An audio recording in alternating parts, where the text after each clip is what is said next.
President Buhari is back in Abuja after a successful outing at the United Nations Climate Change Conference in Poland.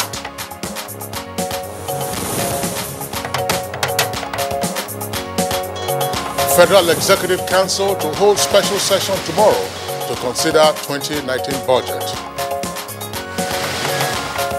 Senate approves President Buhari's request for payment of inherited local debt as House of Representatives passes Public Procurement Act Amendment Bill for second reading. And on Good Morning Nigeria today, we focus on efforts at recharging Lake Chad.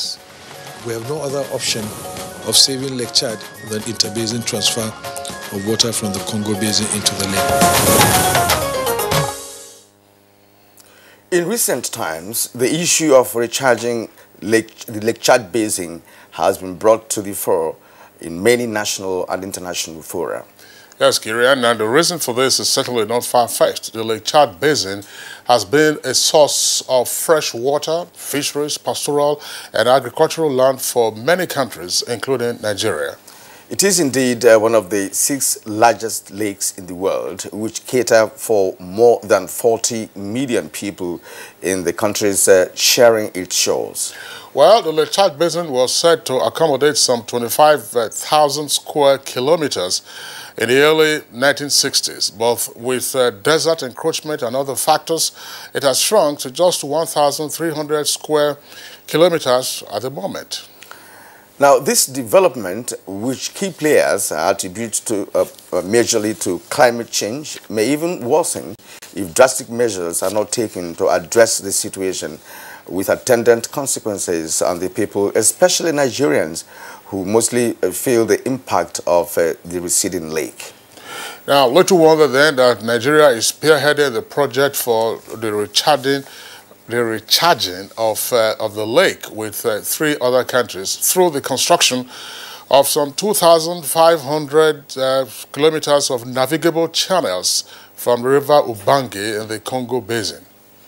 Now, President Muhammadu Buhari, in a message to the 7th meeting of Ministers of Defense of member states of the Community of Saharan States in Abuja recently, said the planned recharge of Lake Chad Basin would address environmental problems created by the loss of more than 95% of fresh water from the lake, leading to massive social and economic loss for millions of families who depend on the water for their survival. Well, that's not all. Just a few days ago, the president, that's Muhammadu Buhari, re-echoed the desire and need for Lake Chad to return to its former state by drumming up support for the recharging of the lake. And of course, the support is urgent from the international community, which he said would guarantee future security of the region as well as the livelihoods of persons who have been affected by the shrinkage of the lake. At COP24 Climate Change Conference, which took place in Poland, President Muhammadu Buhari informed world leaders that Nigeria remains committed to saving Lake Chad from extinction. So how soon will the project commence and how long will it take to accomplish?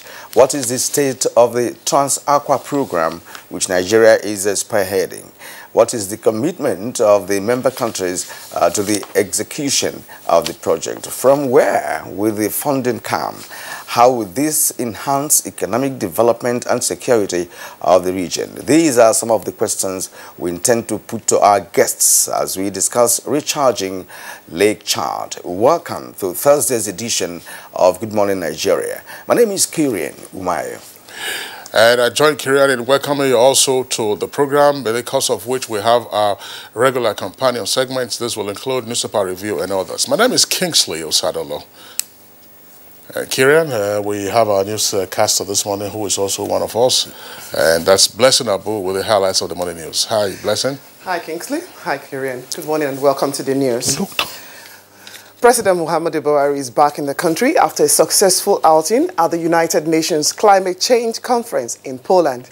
The Minister of Foreign Affairs, Jeffrey Onyema, says the world already acknowledges President Buhari's commitment towards saving the shrinking Lake Chad as an existential issue. A number of countries are keen to learn from Nigeria's experience, and they came up to Mr. President to agree on a process of us transferring our experience to them. The Italian government has agreed to support the finalization of the feasibility study for the interbasin transfer with the grant of 1.5 million euros, and they actually kept their promise. Bottom line is we have no other option of saving Lake Chad than interbasin transfer of water from the Congo Basin into the lake. A special session of the Federal Executive Council meeting has been slated for Friday this week. The intention is to look at the 2019 budget and get the proposals approved by FEC for transmission to the National Assembly. This formed part of deliberations at Wednesday's Federal Executive Council's meeting in Abuja, which focused on road and rail transportation. The importance of the local Oweto Bridge, which we have substantially now completed, is that it is the bridge that links the north and south of Nigeria. Unlike the old Niger Bridge and the second Niger Bridge, which link the east and the west. And this road will substantially, linking the bridge, reduce journey time from that part of the country and the eastern part of Nigeria. That we awarded the National Freight Office in Jibia for the sum of 551 million naira, 810,060 naira, and the contract is to last for 36 weeks. You know, the National Freight Office is usually located at the border post. So the border post between Katsina and I think Niger Republic, I think so. That's where it's located. Respite appears to be on the way for local contractors as the Senate at its plenary has approved the request of President Muhammadu Buhari for the payment of inherited local debt from the past administration. We need to understand that this has been outstanding for a very long time. This lack of payment to these companies had actually hampered them because the funds the state raised to pay these contractors had actually affected development at the grassroots. Those supporting this commission say aye. Those against say nay. The ayes are. And from the House of Representatives, there is a focus that the imperative of balancing wealth distribution across all segments of society cannot be overemphasized. It was against this background that the House of Representatives passed at second reading a bill that will amend the Public Procurement Act to make it easier for disadvantaged groups to benefit from the nation's wealth. What will solve our problem is for us as Parliament to strengthen our oversight and query people when they will appropriate funds, and you won't have up to 20% implementation in our budget. It is a social intervention bill. It is in line with the policy of my party and the policy of this government. The All Progressives Congress, APC, says its support base is increasing daily as the party under the leadership of President Muhammadu Buhari has distinguished itself in terms of all-round development in the country. Now, APC National Chairman Comrade Adams Oshomole stated this when he played host to some APC women groups in Abuja. So go back to the state and spread the gospel that the issue of change, changing character, changing bad habit, remolding values, ensuring that we encourage people to take advantage of our natural endowment like good land to farm. These are things that they cannot give you overnight result, but in the long run. Now, professionals led by the Nigerian Institute of Public Relations are working together to bridge trust gaps between the citizens and government through setting up of trust agenda expected to hold accountable those aspiring to lead public relations practitioners. Unanimously agreed to chart this course during their annual general meeting in Abuja ahead of the 2019 general elections. I think where we derailed was the point at which PR ceased to be a part of decision-making process. And the NIPR is going to actually continue to drive the process of ensuring that our system is fully backed up by public relations inputs. I'd like to let you know that professionals in our very office we have what we call ethics of our profession. But I don't think professional politicians, they don't believe in ethics at all. It's just to go into politics for selfish gains. Now, celebrations at the ongoing 3rd United Nations World Tourism Organization and UNESCO conference in Istanbul, Turkey, has continued with one of the sessions focusing on how to advance global partnership for a sustainable development of culture and tourism. So really, tourism actually, eradicates poverty. Tourism actually goes down to the people, it goes down to the ground and improves the quality of life of the people. Now that's the news for now. Good Morning Nigeria continues with Kieran and Kingsley just after this break. Stay with us. Unemployment, notably youth unemployment, features strongly in our party's manifesto. We intend to attack the problem frontally through revival of agriculture.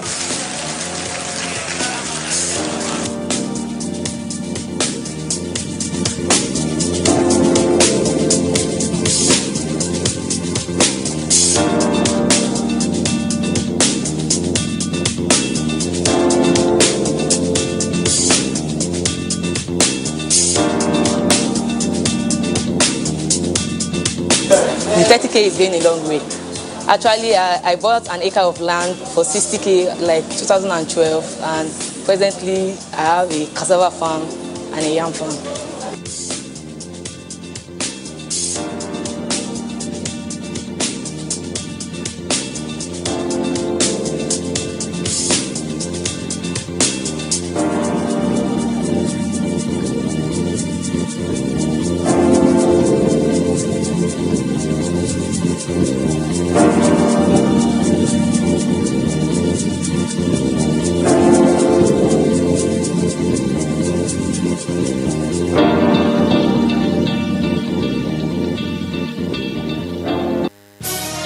Reorganized, trained, and fully equipped, we are the new improved Nigeria Police Force. We fight crime, we bust syndicates. Whatever the crime, wherever the hideout, the Nigeria Police Force will get you busted. Stop kidnapping, armed robbery, murder, pipeline vandalism, and other criminal activities. Be productive. Be security conscious. Join the police force to secure your life and property. This message is from the Nigeria Police Force Public Relations Department. In Nigeria, there is one sound we need to silence.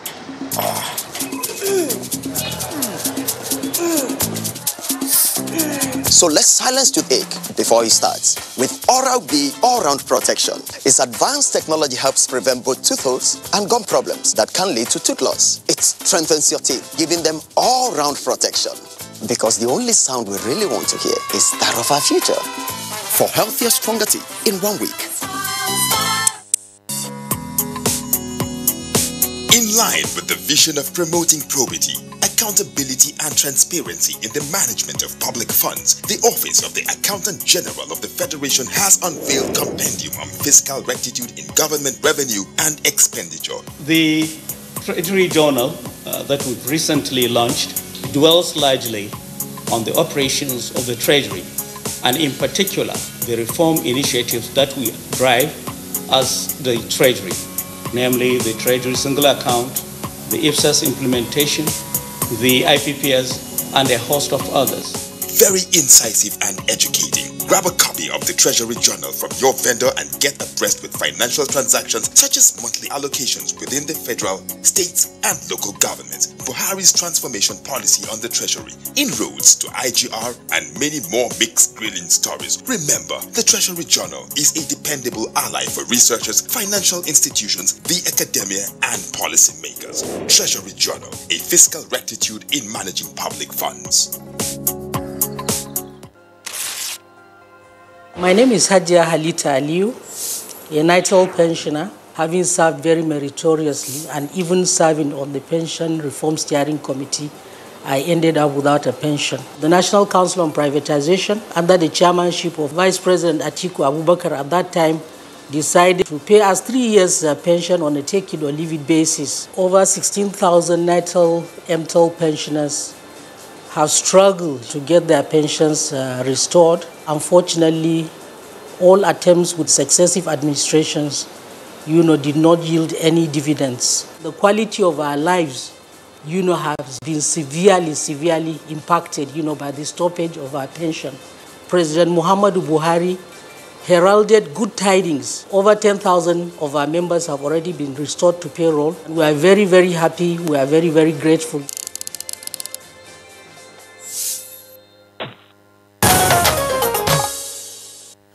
You're watching Good Morning Nigeria on the network service of the NTA. Now to business. Nigeria is set to ease trade across borders, and experts advocate strengthening of the country's auditing system. Let's now join Kunle Adeyeye for details.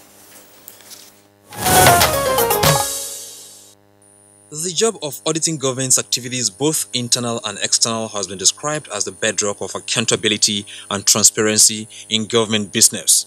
Experts believe that billions of naira can be recovered and leakages blocked by strengthening the nation's auditing system through passing the Auditor General's bill still at the National Assembly. By the Constitution, the provision in Section 85, paragraphs 2 and 4, and Section 125, paragraphs 2 and 4, we know that enormous responsibilities are given to Auditors General of the Federation of our country, Nigeria, also of the states. In another development, the federal government, in its effort to ease trade across border, has approved the full business case certificates for the warehouse in a box project. This, according to the Acting Director General of the Infrastructure Concession Regulatory Commission, Chidi Izua, will be domiciled in the Federal Ministry of Health and the Biometric ID Card project of the Nigerian Immigration Service. He said the ID Card project is set to revolutionize immigration across the West African sub-region and ease cross-border movement and commerce. And next is the graphic representation of Wednesday's tradings on the floor of the Nigerian Stock Exchange.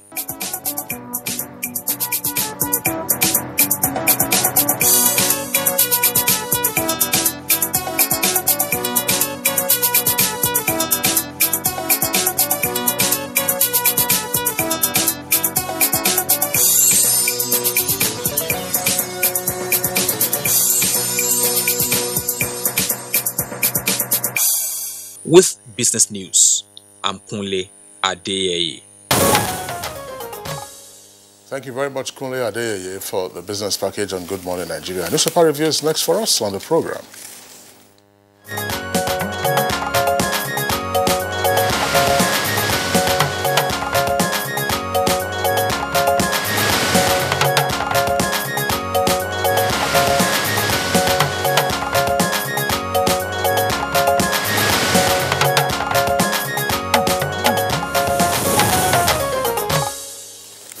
And our newspaper reviewer, Bayo Alteyabi, is already here. Bayo, good morning and welcome. Thank you, Kirian. Good morning. Good morning. Yeah. Good morning, Nigeria. That's right. I have two newspapers. Let's begin with the Daily Trust newspaper. Daily Trust newspaper, it has an illustration on its front page, but the lead story says, with a kicker, that's Daily Trust now, says, police open up on clash with bandits. How we lost 16 policemen and rescued 20 others in Zamfara. That's the lead story for the Daily Trust newspaper. Above that and below the name flag, opposition parties threatened showdown over electoral bill. Details can be found on page 14. Budget. Buhari presides over special Federal Executive Council session Friday. That's tomorrow. Buhari presides over special FEC session Friday. That's on page 3. And then right at the foot of the front page of the Daily Trust newspaper, police charge son over Abuja businessman killing. Page 28. APC will defeat Amosu and Okorocha. That's according to Oshomole, who is APC national chairman. And recovered loot will fund only budgeted projects, the federal government says. Okay, and then the illustration I was talking about refers to the occurrences in Zamfara State. It says some reported killings in Zamfara State from 2011 till date. It's a total of 895 persons have been killed so far. And then,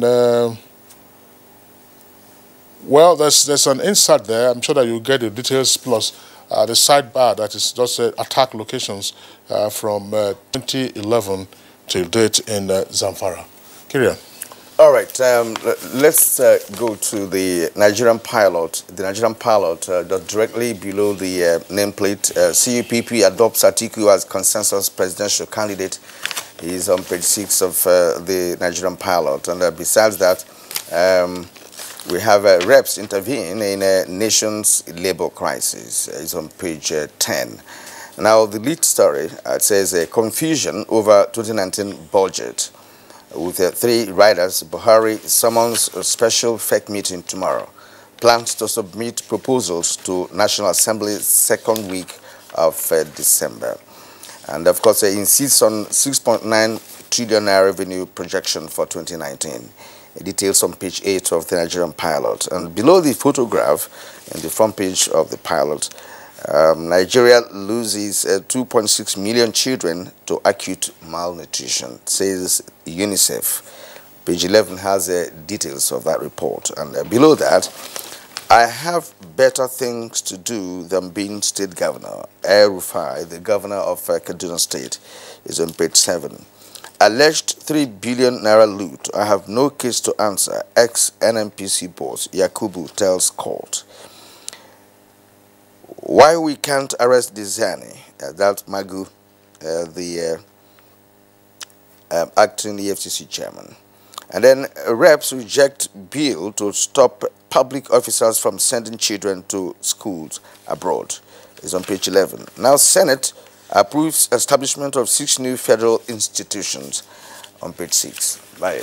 Yes, the convening of a special session of the Federal Executive Council is to tackle the challenges of the budget 2019. You recall that the medium-term expenditure framework had been sent to the National Assembly. And if we are to go by law, the President is required to lay the budget of every year at the National Assembly latest by October. So we're already almost 2 months in arrears. And that's why the Federal Executive Council is going to sit expeditiously to ensure that the budget is tabled at the National Assembly by the second week of December. Meanwhile, a joint ad hoc committee of the National Assembly is to inquire into the picketing of the Parliamentary State Staff Association of Nigeria, which occurred on Wednesday. This followed an adoption of a motion by Honorable Sani Zoro. The motion also prayed the House to request President Muhammadu Buhari to transmit the tripartite negotiation on national minimum wage to the National Assembly for legislation. The honorable members is saying that unless this is done, it should be done to avert a looming industrial action by labor, and this, he says, could cripple the socio-economic and political activities in the country, and this is going to be at a grave cost for the nation. He also called on the federal government to, in good faith, implement the agreement with Academic Staff Union of Nigerian Universities so as to stem the incessant strike that is pervading the country. There is also the report that you read about the conference of Coalition of United Political Parties. They held a press conference and said 45 political parties have selected the candidate of the People's Democratic Party as their own candidate. Prince Olagunsoye Oyinlola addressed the press conference and said they had a criteria for which the party made, for which they had selected. And he said, if the coalition had worked together, they would have won in the Osun election. He was citing that the total votes polled by the opposition was 550,000, while the APC candidate had won polled 255,505. And he says that on their projection, they are hoping that the coalition will will be able to carry the day. However, on their projection by a publication, The Economics, that the coalition will collapse before 2019, Olagunsoye says the economic will be surprised. You will recall that Olagunsoye Oyinlola also led another coalition for Nigeria movement, and that was launched in January. At that time, he was the chairman of the Federal Inland Revenue Services, after which he resigned. That coalition, they said at that time, will not metamorphose into a political party. Well, Olagunsoye, former military administrator of Lagos State, and also former elected governor of Osun State. Okay, he was in PDP, went to APC, and now he's one of the CUPP. All right, now, but that story you just read is still on the, we have it on the front page of the Daily Sun newspaper. It's just on the earpiece there. It says 2019, CUPP adopts Atiku as consensus candidate. That's page 6. The next story says, EFCC will get Desiani. With a rider, $300 million loot stock in the UK, it says Mago. Gunmen storm Osun School, kill 1, kidnap 5. Fayose survives auto crash on 3rd Mainland Bridge in Lagos, that's page 11. Oshomole attacks Obasanjo and Atiku. The rider says, you are not God. PDP candidate fires back. That's page 6. And then you have the photograph there showing that that's the members of the Forum of NGOs, FOGON, as they are called, in front of the U.S. Embassy during a demonstration to demand non-interference of U.S. government in Nigeria's politics yesterday. That took place in Abuja. And lastly, Saraki to Buhari signed new electoral bill now. That's page 11. Right. Concern must be shown about the gunmen that attacked a College of Education in Esaoke. Esaoke is in Osun State near Ilesha, and that is the hometown of late Chief Bola Ige. 8 persons were kidnapped. Later on, one in the melee, 1 died, and 4 had been taken away. And it happened in broad daylight. The commissioner of police for that place, or Olafimiha Adio, says they are on the trail of the criminals. Now coming to politics, the People's Democratic Party launched its North Central Zone presidential campaign at Ilorin, and the Director General of Atiku Campaign Organization and Senate President Dr. Bukola Saraki said, my people of Kwara and North Central, we must vote out the incumbent president. Atiku is the solution to Nigeria's problem. Alhaji Atiku Abubakar also said that Nigeria has gone worse, and it is time for our people to return the PDP to power because Nigeria was good when the PDP was there. Party chairman Uche Secondos lauded the turnout of the people and said that experience of Alhaji Atiku in both public and private sector will return Nigeria to the path of glory. Meanwhile, on the part of the national chairman of the All Progressive Congress, Adams Oshiomhole, has said that the political romance between former President Obasanjo and his then estranged vice president will not last beyond February 2019. Adams Oshiomhole says past misdeeds of his foe turned friend will work against them at the February 2019 elections. And he said specifically that the alleged curse the former president plays on himself if he supports his former vice president will work against them. On the grievances within the All Progressive Congress, particularly in Ogun and Imo states, the chairman of the APC says that supporters of the party in Imo, Ogun states, as well as state and national organs of the party, will work hard to ensure victory. The former chairman of the All Progressive Congress, Chief John Odigi Oyego, has expressed confidence in the ongoing peace moves within the APC to enable the party face the race with a united force. Okay. All right. Sorry, Kieran. I just wondered, there was a story about Ayo Fayosho was involved in an accident on the 3rd Mainland Bridge. He was said to be on his way to Ibadan. Yes, he was, of course, coming from the Lagos Island end and heading towards Ibadan when the vehicle crashed into a broken down bus on the bridge. He suffered some injuries, but he was said to have been administered some first aid, treated thereafter in the hospital, and then he continued his journey to Ibadan. All right, and let's go to the review for today. That's the editorial review for today, and it's from the Daily Independent newspaper on page 21 on proposed electricity tariff increase. Now, the managing director, Eco Electricity Distribution Company (PLC), Mr. Adeoye Fadebi, recently advocated a new regime of electricity tariff in the country.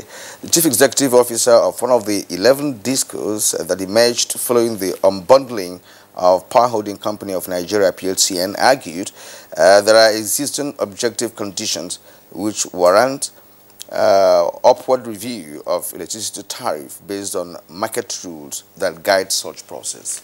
Well, before I go to that editorial, can I quickly remind our compatriots that today the 19th edition of the National Sports Festival will be opening at the National Stadium. This has been postponed since 2014 because Cross River that came out that was supposed to have hosted could not meet that demand. And when it was postponed again because it's a biennial event, the National Council of Sports had to prevail on the federal government to host it, and that is why it is being hosted in Abuja now. Now it is an opportunity for our youths to gather, to blossom in challenges for and win sports laurels. It is our own national Olympics, so to say, but however, there are some concerns there. Officiating is a challenge, and these young men and women who compete say that such frustrates all their efforts. Secondly, allowances that are meant to be paid is also a challenge.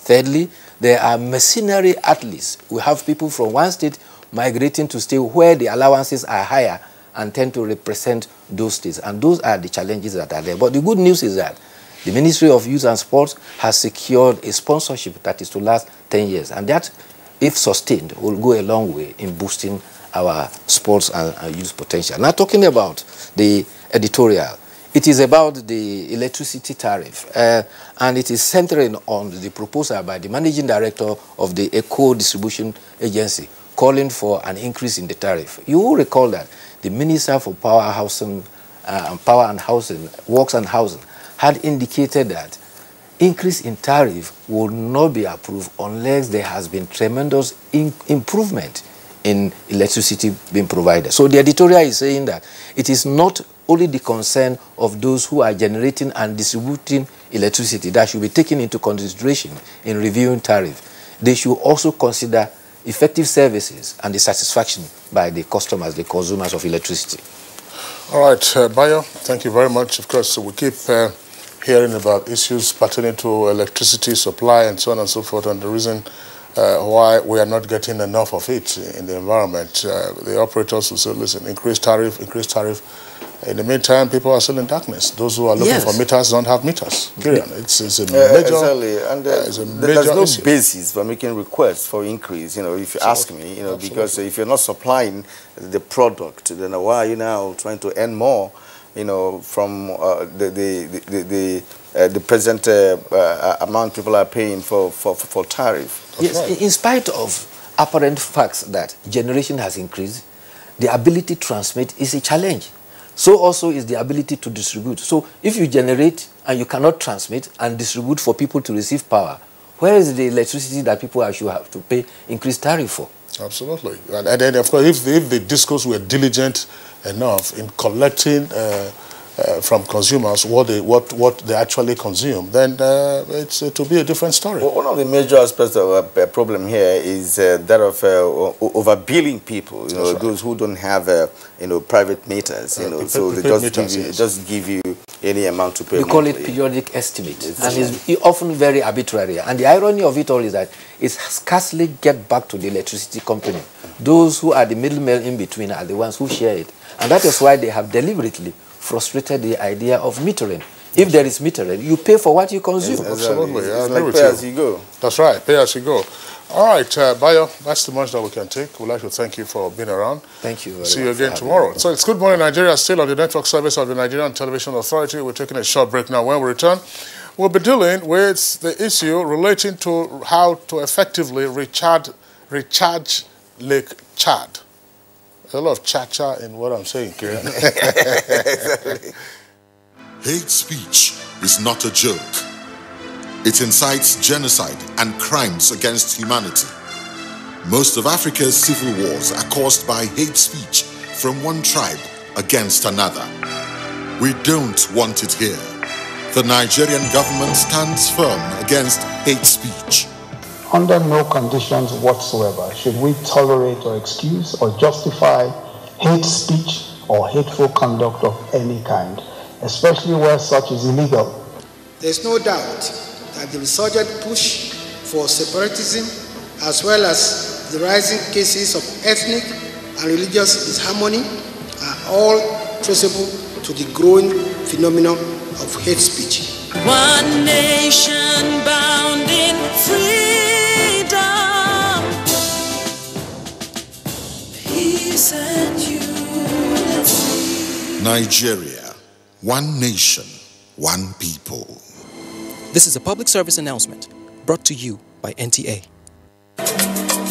The Honorable Minister of Information and Culture, Alhaji Lai Mohammed, cordially invites commissioners for information across the 36 states of the Federation, heads of public information organs, information managers, and other delegates to the 47th National Council on Information with the theme Tackling Fake News and Hate Speech to Enhance Peace and National Unity. Date 11th to 13th December 2018. Arrival and registration of delegates starts by 10 a.m. on Monday, 10th December 2018. Venue, Umaru Musa Yar'Adua Hall, Murtala Mohammed Square, Kaduna. Special guest of honor, Malam Nasiru El-Rufai, Executive Governor of Kaduna State. Deaconess Grace Isugegbe, Permanent Secretary, Federal Ministry of Information and Culture, Announcer.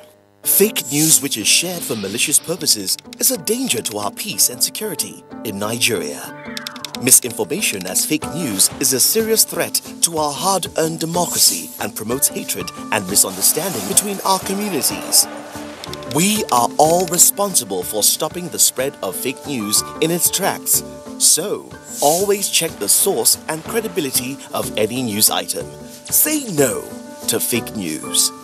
This message is brought to you by the Federal Ministry of Information. Madam. Brought us as usual. As usual. You have no problem. For the three You are welcome, sir. As usual, yeah? Welcome. You take that one. You take that one. You don't understand? We want Nigerian homegrown rice. Finish. You don't have? Join the rice revolution today. No other rice that tastes like Nigerian rice. Are you sorry? That's the Nigerian rice we are talking about. Chocolate made in Nigerian rice. Healthy food. I'm going to bring Mrs. Mobu to come to chocolate rice made in Nigeria here. And see how it are made. Correct. And how they are cook it. Correct. Homegrown rice are good for your health. It boosts our economy and give employment to our people. This message is brought to you by the Federal Ministry of Information and Culture. Competition does not build character. It reveals it. Over 180 million hearts responding to one culture. Winning. A people eager to triumph today, tomorrow, for posterity. The 19th National Sports Festival, World Series Edition, celebrating our triumphs every day. Because this is who we are, champions. The National Sports Festival, operated and managed by the National Sports Festival Marketing and Management Company Limited, a joint venture company of Greenfield Assets Limited and Federal Ministry of Youth and Sports Development. remembering our sporting greats always.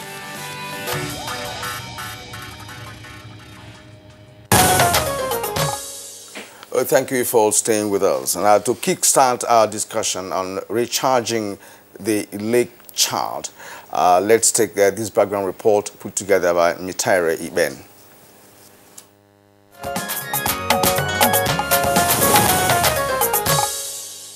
Lake Chad, the largest in the Chad Basin, provides water to more than 40 million people living in 4 surrounding countries of Chad, Cameroon, Niger, and Nigeria.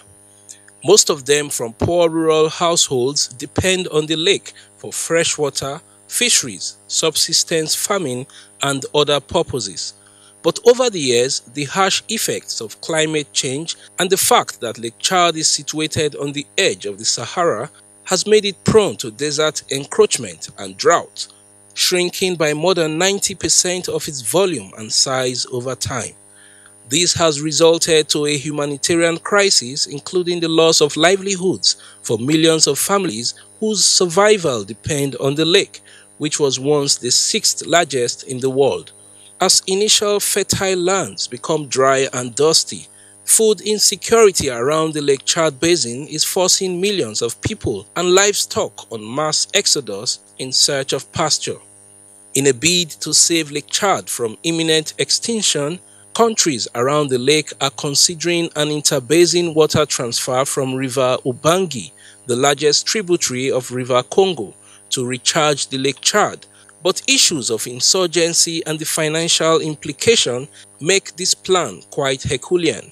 As part of the global clamor to save the Lake Chad, President Muhammadu Buhari, as chairman of the Summit of Heads of State and Governments of the Lake Chad Basin Commission, recently insisted that no effort must be spared by leaders of affected countries towards recharging the lake through the interbasin water transfer from the Congo Basin. I once again call on the international community to support this worthy project for the benefit of over 40 million people that depend on the Lake Chad for their livelihood and to guarantee future security of the region. The Italian government has agreed to support the finalization of the feasibility study for the interbasin transfer with the grant of 1.5 million euros. Bottom line is we have no other option of saving Lake Chad than interbasin transfer of water from the Congo Basin into the lake. But how committed are member countries of the Lake Chad Basin Commission to this project?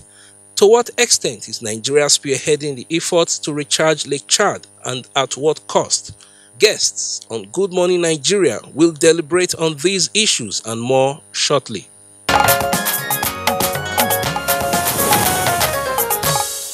All right, thank you very much, Mitaire Ikme, for that elaborate background report. Now we have with us in the studios to discuss this issue, Honorable Minister of State for Environment, Ibrahim Usman Jibril. Honorable Minister, pleasure to have you again with us on the program. Good morning, Nigeria. And welcome back from Poland. Thank you very much. Okay, and then we also have with us in the studios Malam Garbashir, Senior Special Assistant to the President on Media and Publicity. Malam Garbashir, pleasure to have you with us again on the program. Again, it's my privilege. And also, welcome back from Poland. Thank you. Okay. All right. And from our Maiduguri studio, we are being joined by Modu Sulam, who is the Executive Director, Planning and Design, Chad Basin Commission, Basin Development Authority. Good morning and welcome to the program.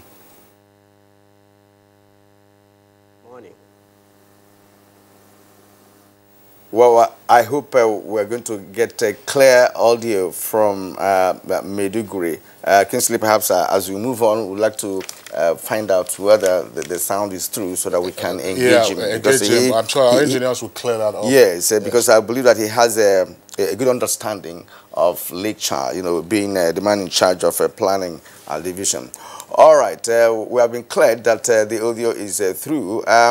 Modusolum, let me begin with you. The shrinking of Lake Chad Basin was attributed to many factors, and one of which is the shift in rain pattern for the past 40 years, if I'm not mistaken, from the 1960s.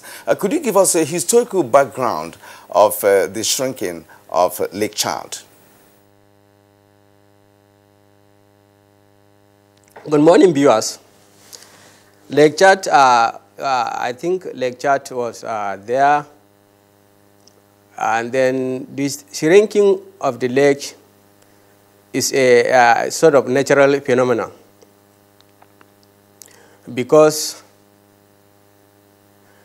if we go by history, there are reports that the lake shrinked for some time,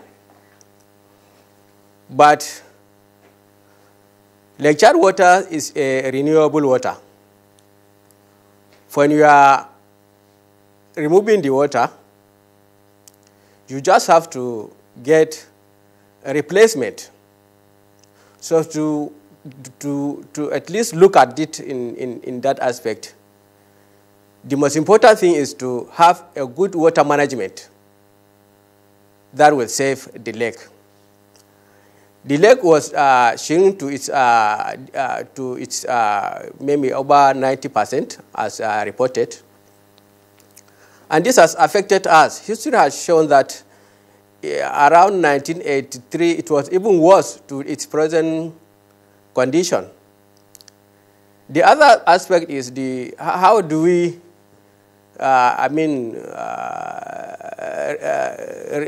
recharge the water? It's renewable. Lake Chad water is surface water. The source is the Chari rivers. Then the Nigerian part is from the Kamadu River axis, where we are getting the recharge. If we view at the Nigerian sector, dams were constructed around that channel, the recharge channel. Then generally, if that water from the dam is not released to the dam, then water has been differentiated. The lake is affected. Then this phenomenon of climate change, where the rain pattern is really affected, not enough rainfall. Since the main source of the lake is the rainfall, with little rainfall, definitely the amount of water is being differentiated. So if you look at the net effect of the depression is based on the climate change, where we have less water due to the climate change, less rainfall. The renewable sources were blocked. If you look at the Nigerian section, about 4 dams were built along Kumadugu River. The Tiga Dam, with a capacity of about 1.8 billion cubic meters. The Chalawa dams, with a capacity of about 950 million cubic meters. Then the Kafizaki Dam, with a capacity of about 2.7 meters. All these waters were not reaching Lake Chad.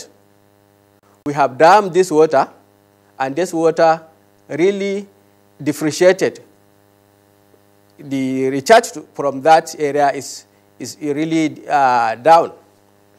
Apart from that, we also built some irrigation projects along that being served by the Lake Chad. This water is solely served by the irrigation project. Like our own project, the Skip South Chad Irrigation Project, the Baga Fonda Project. All these projects solely depend on the Lake Chad. And every year, in and out, we are really getting water from the lake without renewing it.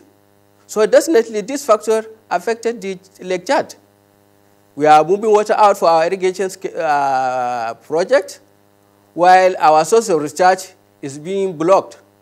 Otherwise, in the neighboring countries, there are places where water is being used directly from the Lake Chad.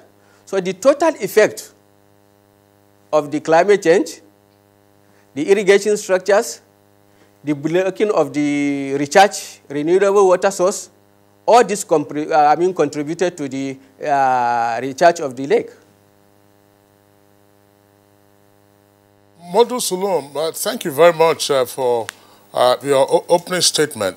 Let's before we bring in the Honorable Minister of State for Environment, who is here with us in the studios, to also give us his perspective. My colleague Kirian was asking for a historical background to the shrinkage of the Lake Chad, because what we hear, excuse me, is that the current size of the lake is just about 10% of what it was like a little over 50 years or so ago. And persons often wonder, how did it occur that the lake was shrinking over these decades, and there seemed to have been no effort at recharging?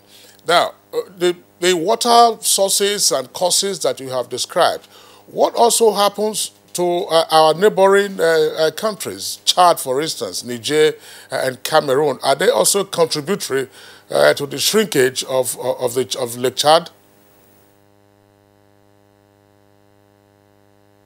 If you see Lake Chad, the water of Lake Chad is from this country. The channels from this country bring water to the Lake Chad. The major contributor of the recharge of Lake Chad is the Chari River. That comes through Central Africa, Logone River, which gives 95% of the water to Lake Chad.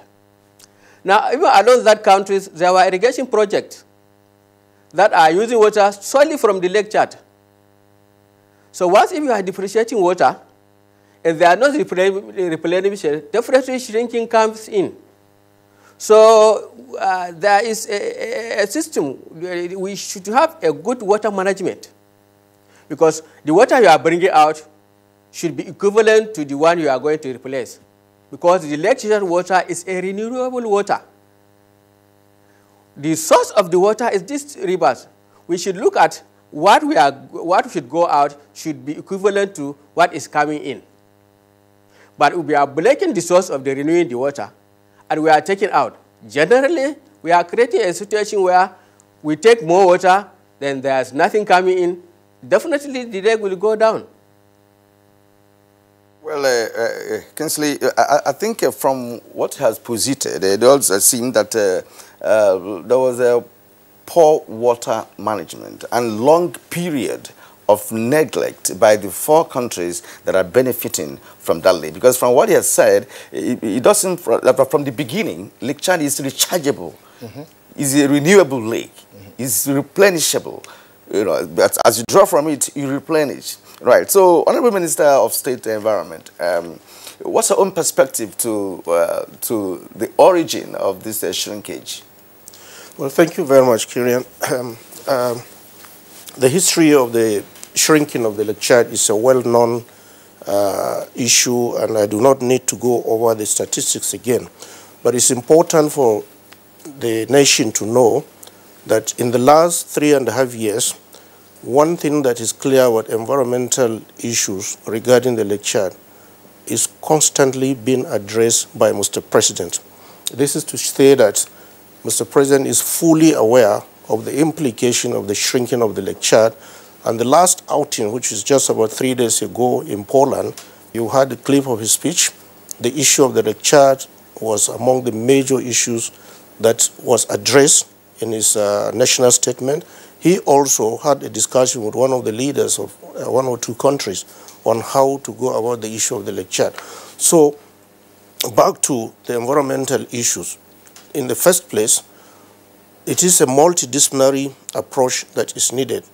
There is the civil and hydrological engineering aspect of the Lake Chad, which is solely within the remit of the Federal Ministry of Water Resources. And it is on the basis of this that early this year, that the Federal Ministry of Water Resources, in collaboration with our ministry and other relevant ministries, held an international conference which was attended by all the countries or leaders of the countries that surround the Lake Chad. This is to show the seriousness with which the federal government of Nigeria hold the issue of Lake Chad, to put it in its proper perspective.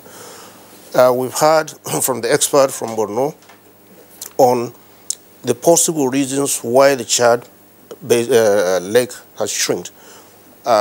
In the early 60s, we know it's about 25,000 square kilometers.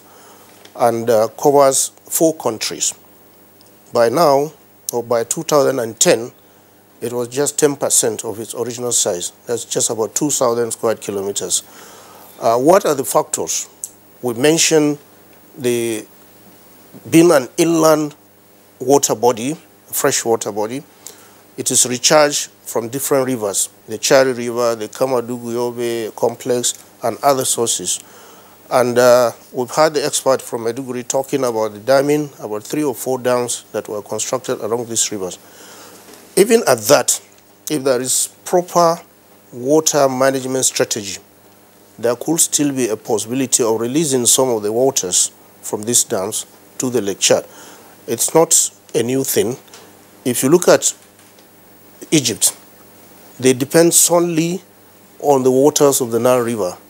But the Nile, being the longest river in Africa, comes across about 4 countries, from Uganda, the White Nile, the Blue Nile, all combined to send water. And without the Nile, you could effectively forget about Egypt as a country, because 90% of the population of Egypt lives along the Nile basin and takes a lot of it's just about 5% of the land area. But that's what is used for irrigation and for agricultural purposes to feed the Egyptian country. So if we have a solid water management practices in the best possible way that will lead to reducing of wastages, there is no reason why we cannot address the issue of the Lake Chad. But having gone this far, having lost more than 90% of the water bodies, you cannot now think of relying on the traditional sources of recharging the Lake Chad to work again. That's why the President is passionate about the interbasin transfer, which is seen to be the only possible solution now. Already the pre-feasibility studies has indicated that this is feasible, and it will take water from the Congo Basin, which will go a distance of over 2,500 kilometers to bring those water. And there will be some dams. There will be, you have to deal with the basin complex, you have to do the watershed management, and you have to address the issue of how to use the water, because you cannot stop the irrigation practice. We are after agriculture, and we need the water to do the irrigation. But if you cannot manage the water properly, for instance, we're fond of using sprinkler irrigation. It's not my field, I'm afraid. It's within the water ministry, but I think I have a little idea that I can share. You can do drip irrigation. Using drip irrigation, little water is used, and you avoid wastages from sprinkler. In other words, the drip will just target the crop, and exact needs of that crop is used. And that way you can manage the little water. This is done in arid areas, and it's practiced in places like Israel, where they have water deficiency and therefore must manage the water efficiently. But the biggest challenge and the biggest way to solve this problem is to do the interbasin transfer. It is going to be a multi-billion-dollar project. It has to get the cooperation of the countries in the basin, particularly the Congo, Chad, Niger, Nigeria, and Cameroon. We have to come together, and I think what the President is doing now is doing a good job. He has been able to get all these leaders together at one forum, and at every event, they are carried along together. The main issue will be the funding. And at international engagement, like the one he had this week, he made sure that he's put in the front burner. If you don't address, if those who have the means to fund this project fail to do so, they will be doing it at their own risk, because you cannot stop migration. And this will be an irregular migration. It will be climate-related migration. People will move out. They can dare the consequences of the Sahara. They can dare the consequences of going into the Mediterranean.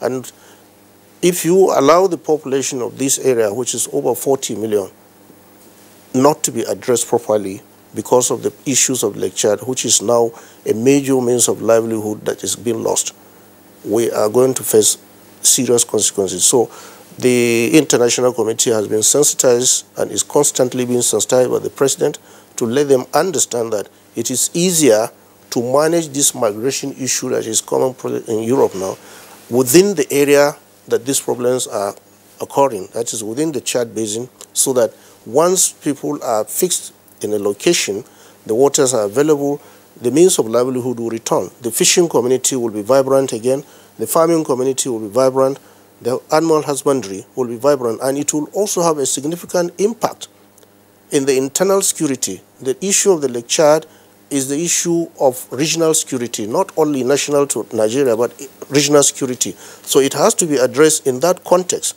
because if you don't manage the land and water rights, even the conflict we are facing now with the herders moving down from that area because of the loss of livelihood down to the north central, there will be pressure on land. We're experiencing it, and whatever way you look at it, there is a problem that has to be solved. And I'm happy that the President has given us all the necessary support. By that I mean the Ministry of Water Resources as well as the Ministry of Environment. So yesterday there was even a side event in the Pavilion of Nigeria in Poland, where the Lake Chad issue was the main issue addressed, and it drew a lot of attention from people. And I think if we continue in this trajectory, focusing properly on how to get the Lake Chad recharged from the Congo Basin, it will go a long way to solve this environmental and economic issue. All right. Thank you very much, Minister of State Environment. Let's bring in now the Senior Special Assistant to the President on Media and Publicity, Malam Garba Shehu. Malam Garba Shehu, you've accompanied the President to some of these international fora, summits, and so on and so forth, particularly COP meetings. And there is no doubt that President Buhari has stood out as a champion of the recharging of Lake Chad. But as we do, as has been indicated, and as in fact we do know, there are other countries that benefit from Lake Chad and would benefit also from a Lake Chad, that swells up to previously high levels. What do you find, for instance, with regard to the voices of our neighbors at these international fora, at which the President constantly stands out as a champion of the recharging of Lake Chad? Why do we not appear to hear more from our neighbors? Well, thank you very much. I think that much of it is coming from the conviction that the President himself has. I think that it is not an overstatement to say at this time that he has turned himself into a global activist of matters of environment, and I think the whole world is taking note of his role. He has a full grasp of all of the issues. He understands all of the things that are played out, not only in Lake Chad area, but threats coming from the desert encroachment, from the northern borders, and also the rise of sea levels, rocking our coastal areas. So it's like the country is being buffeted, from both ends, and we're really getting into. And the President also has he has a story he tells all the time about the fact that some of these problems had been envisaged. He keeps referring to an article he had read once in the National Geographic, published from the research by a British scholar back in 1925, in which he projected, the situation now, that unless this Lake Chad, the threats to Lake Chad's, existence is addressed, it will one day dry up, and it will throw the entire population in that region into, and here we are. We're almost there. And the second issue also, why are they not saying much? I think that also there is beyond the issue of conviction and appreciation of the problem. There are also matters of finance, which really the minister has spoken about. It's the biggest threat to the recharging. I think politically the President has done so much, bringing together all of the neighbors, and the fact that even countries in the Congo region are agreeable to what we want to do. But the thing is that there are technical and financial issues beyond the capacity of all of the countries in the region, including Nigeria. I've seen figures being speculated of about 15 billion US dollars just for the feasibility. This report has just indicated feasibility alone 1.5 million euros.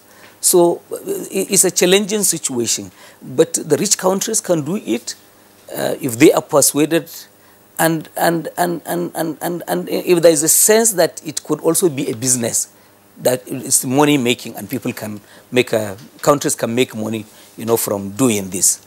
I'm wondering, back again to the Minister of State for Environment. Again, of course, you are present at various international conferences on the environment, where the issue of Lake Chad has been raised. What has been the one official reaction of the conference attendees? And then on the sidelines, what do you get to know? Are they as enthusiastic in chipping in, or say, well, this is a real present and clear danger that Africa would face at some point, and therefore we would need to chip in and then help rescue the situation? What do you get to hear from those to whom the president makes his speech? Well, I think I am optimistic about the whole issue, because the plank that the president has always projected is the issue of national, regional, and global security. The fact that people are ready to dare the consequences of trekking across, literally, the Sahara, and then getting themselves in life-threatening boats into the Mediterranean to go across to Europe for greener pastures, it shows that what they are running away from is worse than what they are determined to go and meet there. And you will now realize that in the whole of Europe and part of the Americas, there is the rise of the right-wing politicians who are hammering on national interests, nationalistic in their approach, and some of them are coming to government. Recently, you see the government in Libya, in Italy, blocking the borders, refusing the boat people to go into Italy because it's an easier way to get into Europe. Germany is facing problems also because of the stand of the Chancellor. There is some to be pro-immigration, while the other politicians are against it. And this is causing a lot of problem. So if we go by the thinking of the president, it is easier to prevent these people from going across to Europe if the means of livelihood that is within their environment is protected. How do you do that? Get the international community to key into the issue of the Lake Chad. Malam Garba has talked about the funding. It is a money-guzzling venture. There is no way you can think of transferring water from another basin to another over a period of a distance of 2,500 kilometers. You have to look at the terrain. You have to look at the topography. You have to look at the ups and downs you are going to face. There are areas where you may have to pump. There are areas where you have to dam to be able to get. It's not just the issue of Lower Usman Dam where the water has come into the city by gravity because it's on a higher plane. There will be intervening fluctuations. And therefore you have to address, there are areas where the water can go by gravity. There are areas where you have to pump to go against gravity to be able to get the water onto the channel. So it is an issue talking about the initial conception. This is not a full figure, but from the range of 15 to $23 billion are being banded as the cost. But remember, it is just a pre-feasibility, the real feasibility study that will determine the actual cost, the length, the direction to follow, the easiest way that will present the least civil engineering challenge will have to be addressed when the detailed feasibility is done. This costs money, and then the actual construction cost. So when people are talking about this, and there is this issue of money-guzzling activity, people will tend to shy away from this issue, really because it is about national interest. If a country does not see its own country benefiting from a project, they will have no obligation to key into it.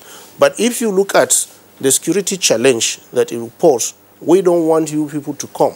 Okay, you don't want us to come, then come assist and let's solve this problem that will prevent our people from leaving to go to your end. Since you don't want them, we want our people. And I believe if people have the means to do the right thing and get their livelihood moving on, there will be no reason why people will want to move away from. Nothing is better than home.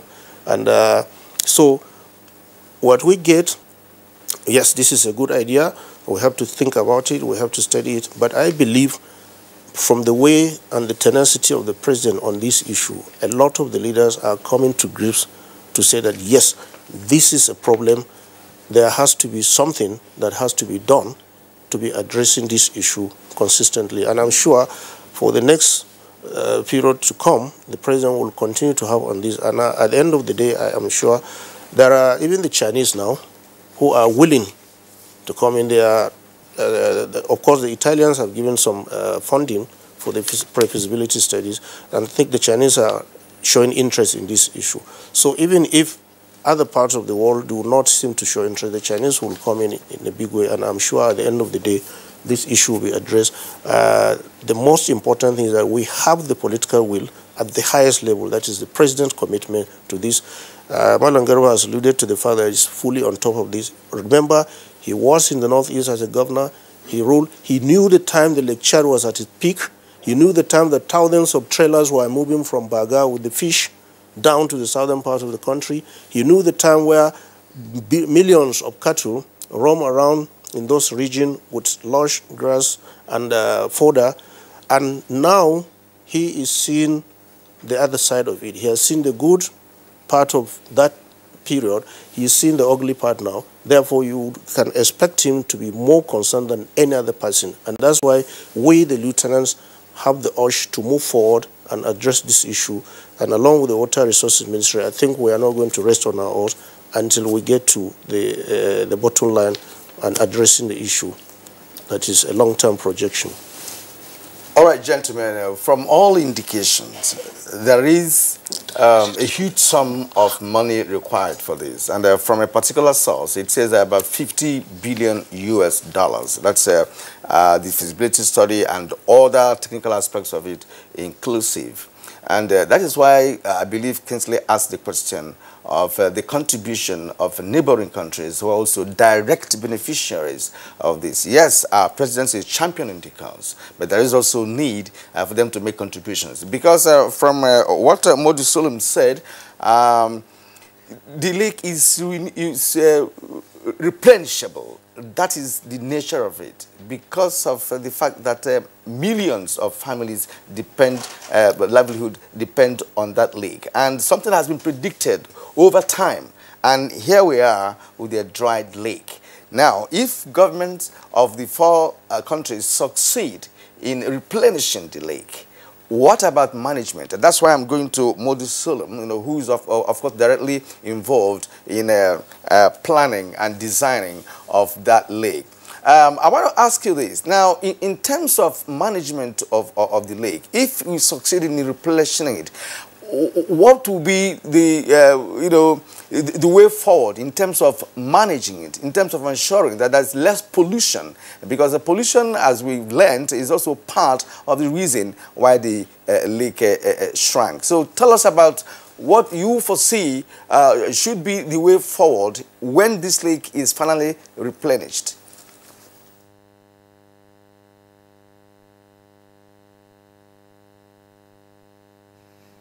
When there's a natural system, like a water system, the system of the lake is the water that is coming, the amount that should go out should be equivalent to the amount or less than the amount of water that's come into the lake. So for international level, we have international agreement, bilateral agreements that governs the usage of the lake. Within the countries, we have to also have certain agreements that also govern the use of the lake.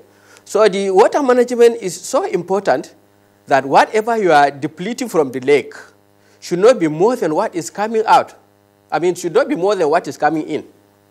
The fact that we are recharging the water is that even if we recharge the water, the problem is not finished. Now, if we recharge the water, now look at what we have created. The region is known as for arid or semi-arid region. The arid region, where the rainfall is less than 100 meters.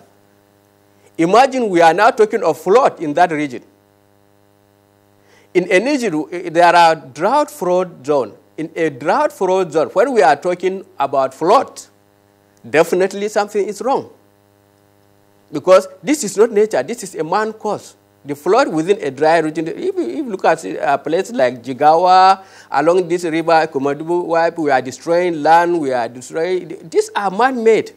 And we have the solution. So whatever we are going to do is, let the channel that feeds the let the water that goes into the lake be maintained.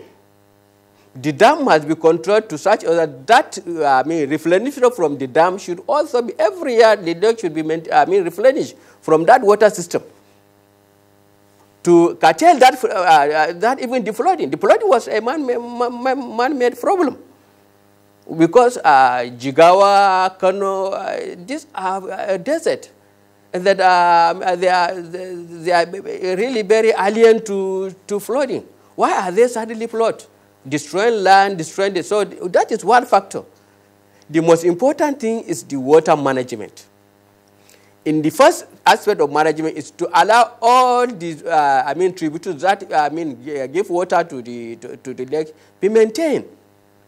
Even if we are damming, we should have a rule that certain percent of this water must be channeled to the dam.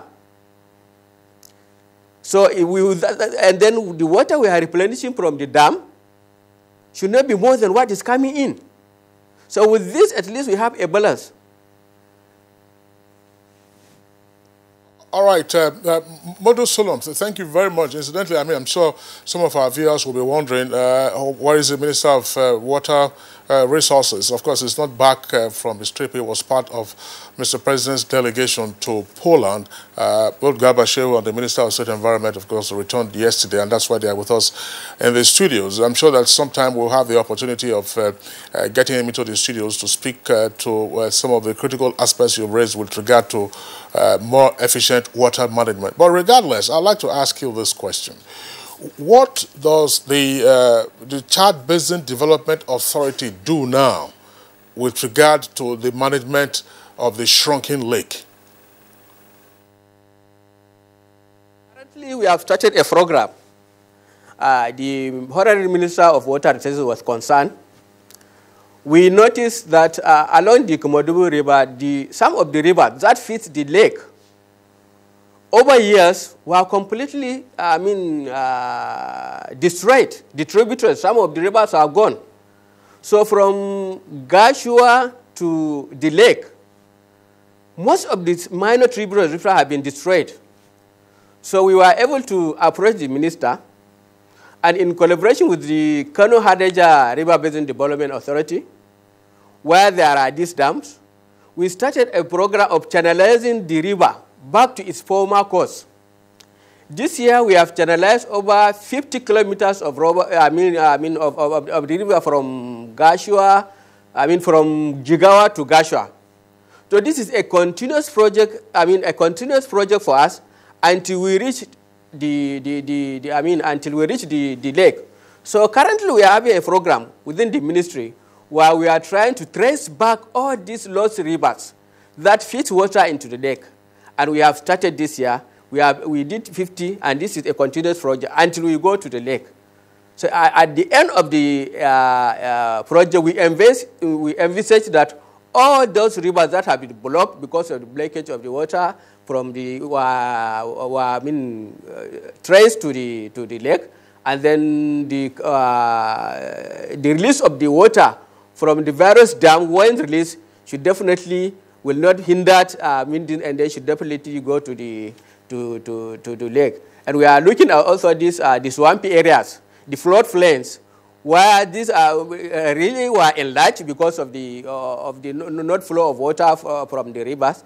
These are also, we are trying to control the grass and to channel them to the river, so that at the end, the expected result is that all water all channels that leads to the lake prior to the current were maintained, were maintained, and this would definitely increase the recharge from this end. So as far as the ministry is concerned, we are collaborating, and we are trying to at least to bring out those lost tributaries, the earlier rivers, so that the earlier system of recharging the river from the source is 100% maintained. All right, thank you indeed. This seems to be simple, but complex in terms of what has been able to explain. With respect to also trying to rechannel water to the lake and tracing the lost rivers that, we are here to, supplying fresh water to the lake. Well, you're watching Good Morning Nigeria, and we're looking at recharging of Lake Chad. And at this point, we'd like to take a break. When we return, we shall look at other intricacies with respect to our conversation this morning. Stay with us.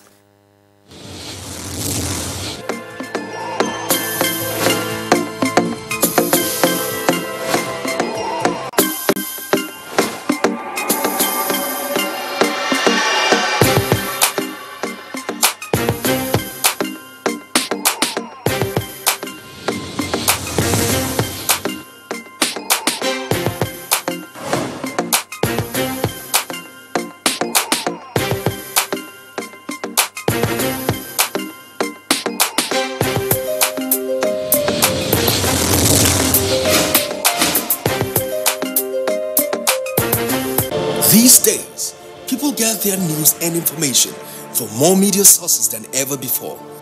Some of the news and information given are fake, unverified, doctored, and manufactured to create confusion, stir disaffection, and cause disunity. Before you believe or share any news, ask yourself, is this real? Is it from a credible source? Is it verified or verifiable? Fake news is dangerous, whether you do it for fun or for political gains. Real people can get hurt. Fake news, don't create it, don't spread it. This is a public service. If you hear a bomb explosion or gunshots of an active shooter, that might be a terror attack. At such times, always remember 3 action words: run, hide, report. Don't try to run towards the terror scene to save the situation, because there might be a second bomb blast or another attack. Run far away and take cover. Make sure you are safe first. Yes, it is in our nature to sympathize over the hurt, but remember, only trained personnel can help in such situations. When in a secured environment, promptly call relevant authorities and help will come. For anonymous reporting, call 09630-3250-5 or 0813-2222-106. If you see something, say something. Nigeria unite against terrorism. This message is brought to you by the Federal Ministry of Information and Culture.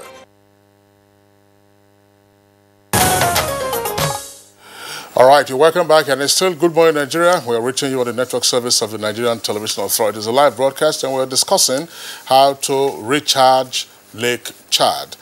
We still have all our 3 guests with us. Minister of State Environment, Senior Special Assistant to the President, Media and Publicity with us here in the Abuja studios, and Modu Sulom, who is with us from Maiduguri Network Center. He is of the Chad Basin Development Authority. Gentlemen, we have some tweets that have come in, Kyria. Let's take some of those tweets and then return to our guests. Loa Fasi, one of our regulars, tweets, "Water is life. Given the present reality, recharging Lake Chad requires the highest level of commitment and patriotism on the part of governments involved to improve agricultural yields." Now, from Omobola Hall, the Lake Chad water basin is as important as life itself. The relevant regional governments must come together to rescue its reported extinction. Festus Akimboyewa, it says, Lake Chad must be saved from extinction. It is only when Nigeria and other countries bordering the lake take the lead in recharging it that they can expect support from the international community. Or from Mike Anyakwo, the threat of extinction of Lake Chad is an affront to economic development and means of subsistence for locals around the region. The area had witnessed security challenges in recent past, and the shrinking of this endowment is a recipe for chaos. Relevant governments must do the needful. And Idris Gidado Aleo tweets, recharging Lake Chad is one of the best moves by this administration that will assist in bringing lasting peace to the area and also economic prosperity for the people. All right, from Professor Nasiru Idris, many dams were constructed along the rivers that recharge Lake Chad without being put to use. There is need to review that first. And Joseph Aidan tweets, now the threat of Lake Chad extinction is equally a threat of wasted resources of the constructed dams along the new Marte, Logmani and Baga axis that were not utilized. Every effort needed to revive the bumper harvest of wheat, fish and tomatoes recorded in the Lake Chad area in the early 80s is welcome. Now, from Abdul Musa, the plan by the current government to bring life back to the Chad Basin would in no small measure provide jobs for the youths who are mostly recruited by Boko Haram insurgents and make them less vulnerable. And Onoye Victor, it does appear that the historic Lake Chad is being demystified. Only recently did most people learn it is rechargeable and not a deity. The solution begins by rehabilitating the original sources of recharge, otherwise it will amount to a wild goose chase.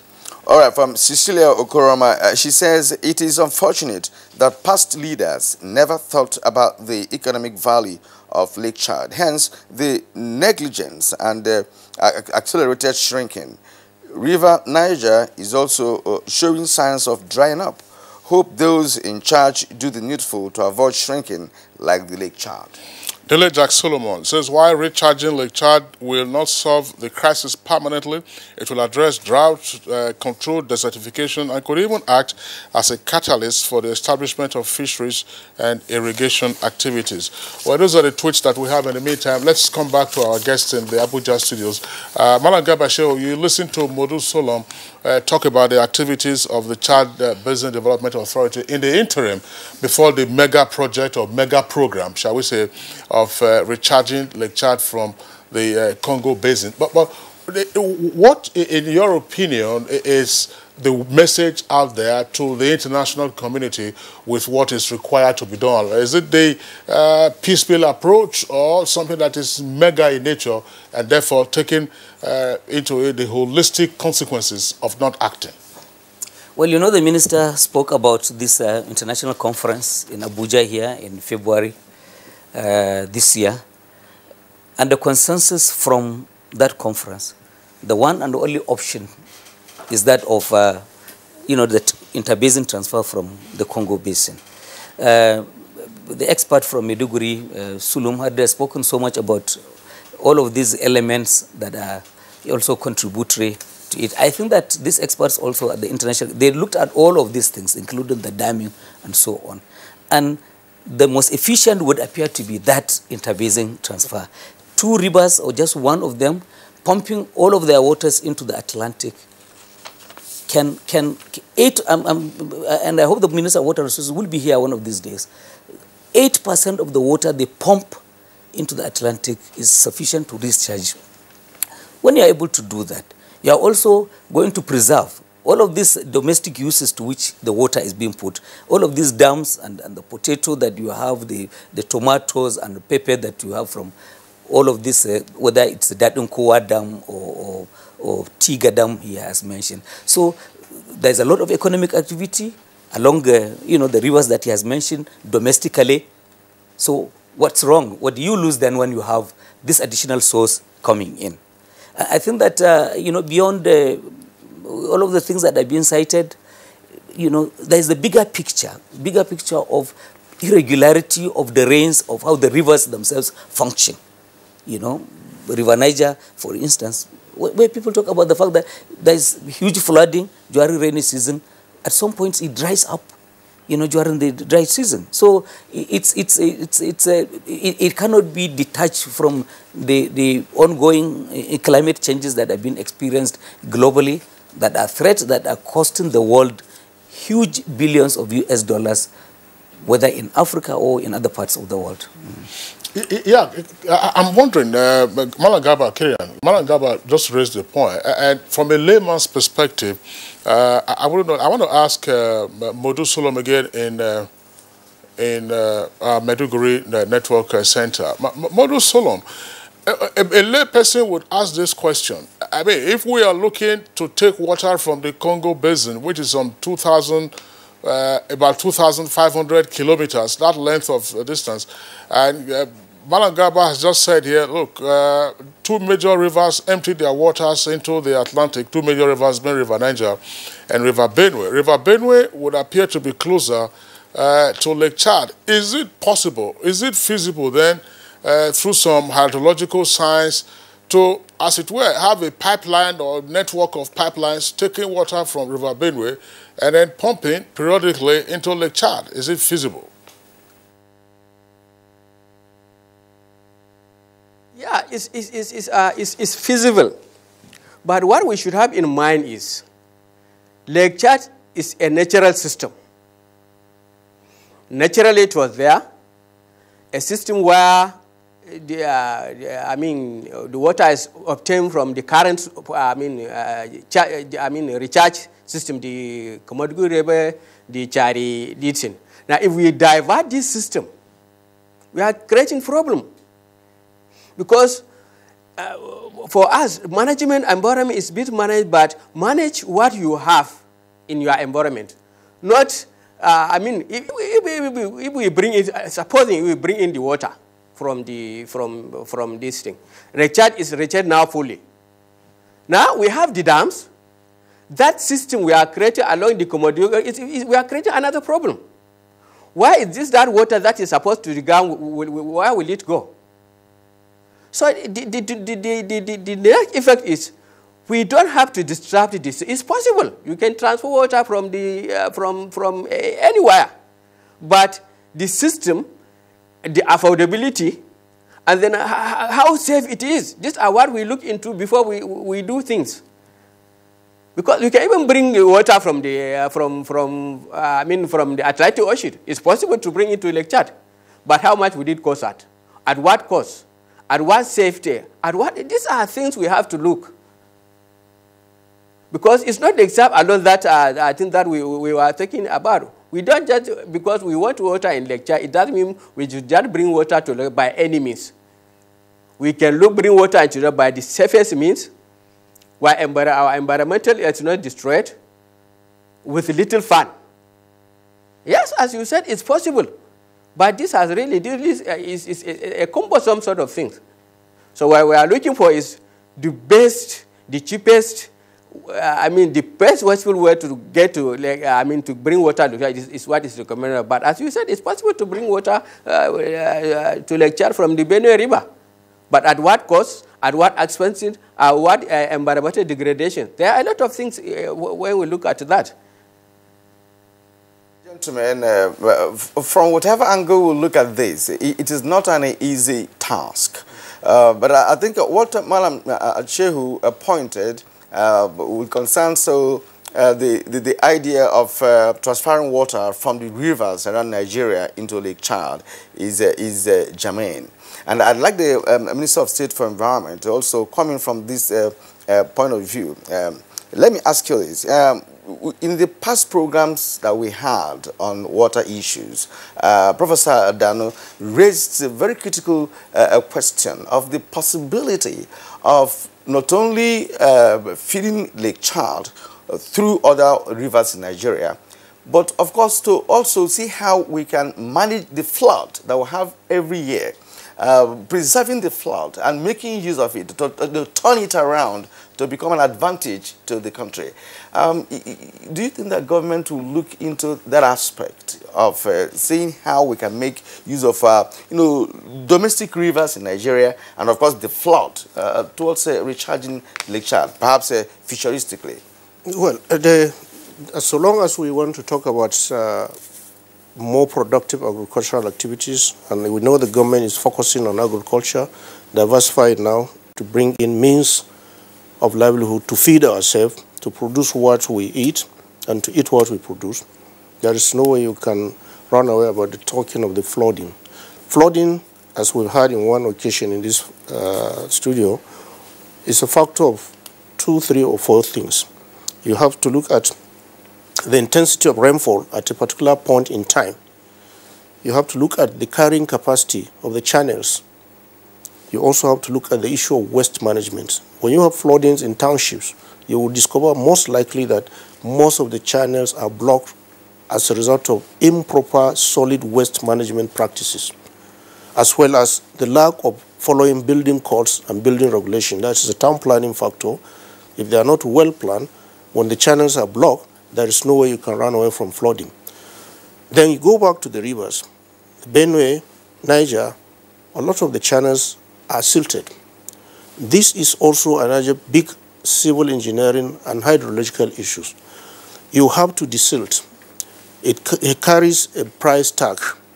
In the past, you carry barges from the coastal area up to Makodi and Yola along the Benue River. You take soya beans, you take so many agricultural produce. You can't do that now. Why? Because the channels are silted. Where are the silts coming from? They are deposits that are eroded from other parts into the channels. So then I don't want to delve into the Water Resources Ministry's remit, but like I said, a little, I would say, I will leave the rest to my colleague who will handle it later. You need to desilt. You don't just pick, let's say, the Benue River and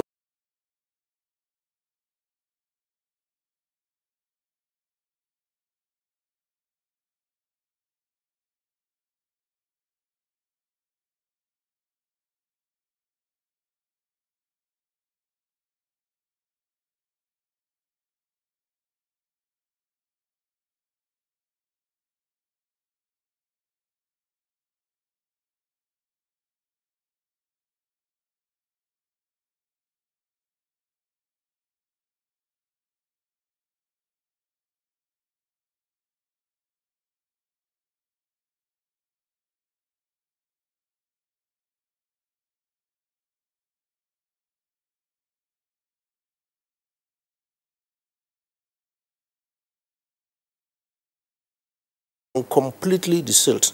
You have to do river training, and then you have to know what are you desilting for.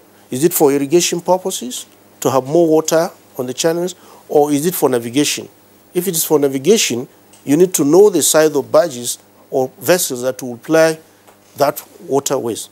And once you know that, you will now be in a position to know it is not every part of the river that you may have to desilt. If you need a channel for navigation, you go for that, and it will increase the depth and width and the volume of water that will be at the river at a particular point in time. These are civil engineering and hydrological activities that carries huge price tags, and I'm sure the Ministry of Water Resources is looking at these issues. So when you have flooding in areas that are seen to be arid, it is a combination of the factors I've mentioned: intensity of rainfall, the changing of the rainfall pattern as a result of climate change and other related activities, and then the silting of the channel. The expert from Maiduguri has been talking about the Chari, the Kamadugu-Yobe system, where these channels are silted. Yes, if you know about the sand dunes that are moving southwards in these areas, you will not be surprised that these channels are silted. So what do you do about it? You have to address at the source. You have to do the issue of water management, and the watershed management must be addressed. You plant more trees, you prevent the sand from being eroded, because when they are eroded, they end up in the channels, and therefore silting will take place.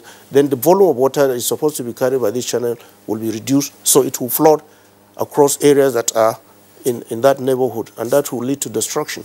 But we need these excess waters. But if they are properly channeled, then we can be able to manage the water even in the dam.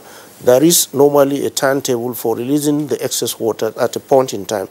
You also have to know what to do with the water. Like I mentioned earlier in this program, you may not have to do sprinkler irrigation where water is sprinkled all over. You can go for drip where specific needs are targeted and the waters are dripped into the areas where you need them, so that you don't have to flood the whole area and get the place waterlogged. It has its activities to take care of that. So I am sure if we address the issue of the silting for whatever purpose, if we want it for irrigation, we go for irrigation purposes. If we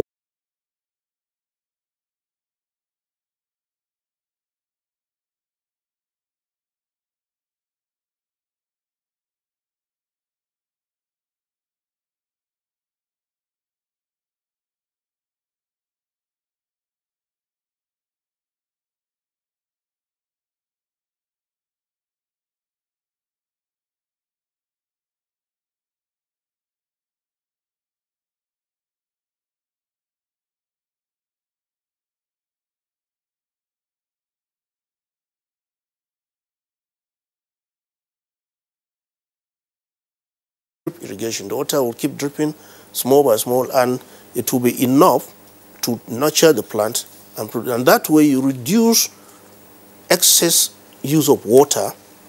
You need the water at a point, and you target that point only, so that that aspect of management of the water resources will be there. You will need it probably for even drinking. You need the animal husbandry also. They take water to survive. So you target the crops. You don't waste. Can this be implemented in Nigeria? Of course, there are some places that are even doing that. If you look at even the greenhouse farming activities, they use drip to put the water there. Well, Minister of State, I'm just wondering, again, looking at President Buhari's advocacy on the recharging of Lake Chad and the audiences to whom he has made his presentation. Now, it is necessarily the case that hydrological engineering isn't rocket science anymore. There are states in the U.S. that have applied, particularly California, for instance, where river and water courses have been changed. You say water normally will find its level. Water has been made to climb on hills and other obstacles to supply water to areas that are otherwise parched. Again, the president has made his speeches, but from your perspective, and this is particularly very important, what has been the disposition of the United Nations Environment Program, for instance, to this issue, UNEP? And considering the interlinkages that you have there with development and security and otherwise, what has also been the disposition of the UNDP, that is United Nations Development Program, to all of this? Have they been brought into the picture so that they can see how it all frames the issues of development and security and progress, and therefore what chip they might make?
That will assist in financing some of the projects that we envisage will be handled by the Ministry of Environment.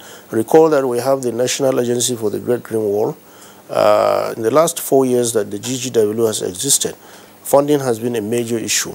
But recently, just about 2 weeks ago, the President approved that the part of the ecological fund that is supposed to finance the activities of the Great Green Wall be released to the agency.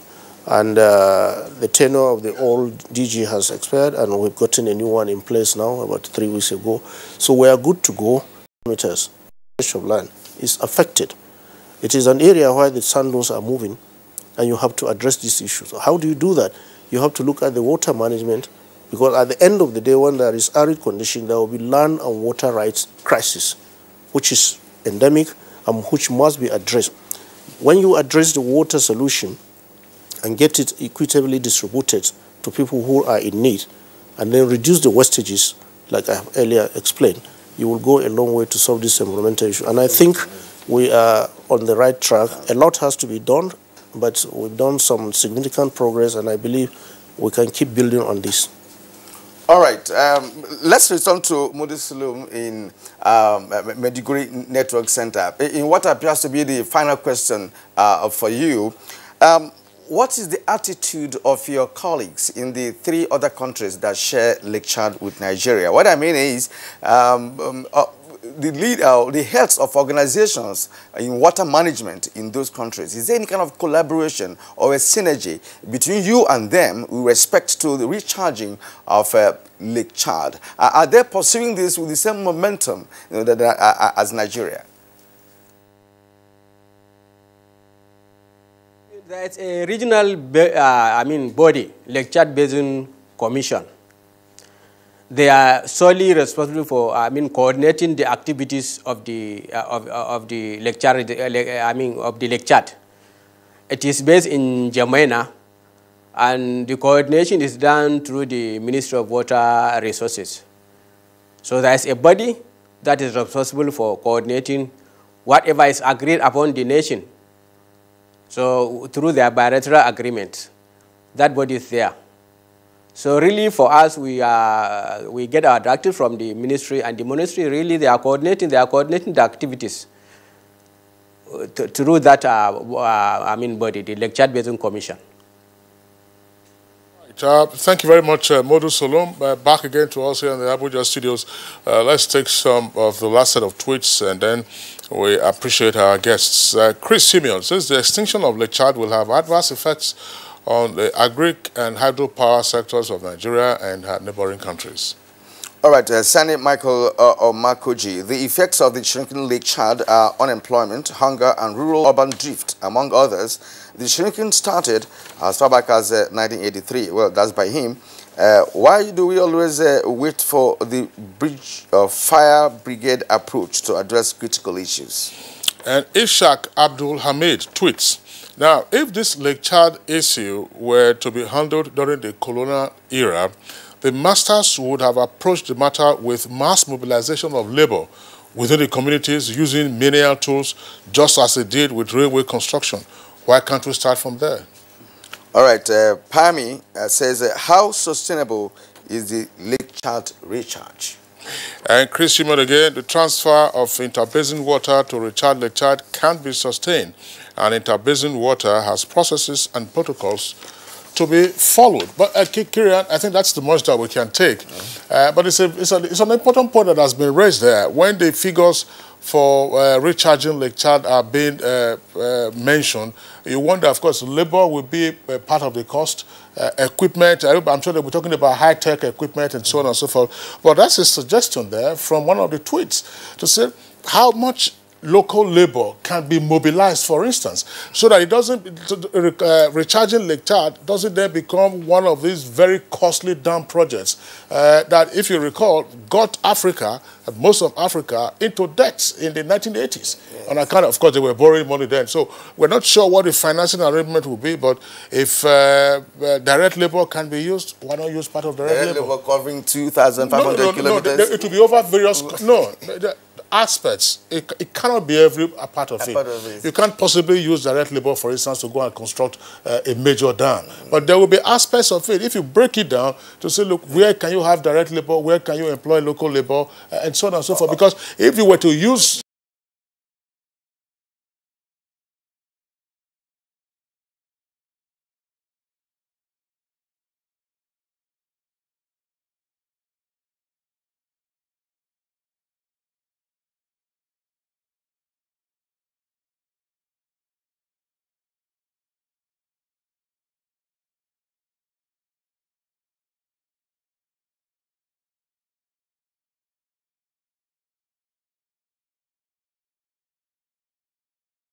the costing standards, say, in Europe, then that project will never get off the ground. I think that should be a provision for such labor you're talking about. But I think the major part of it depends on high technology and provision of the equipment required to do that.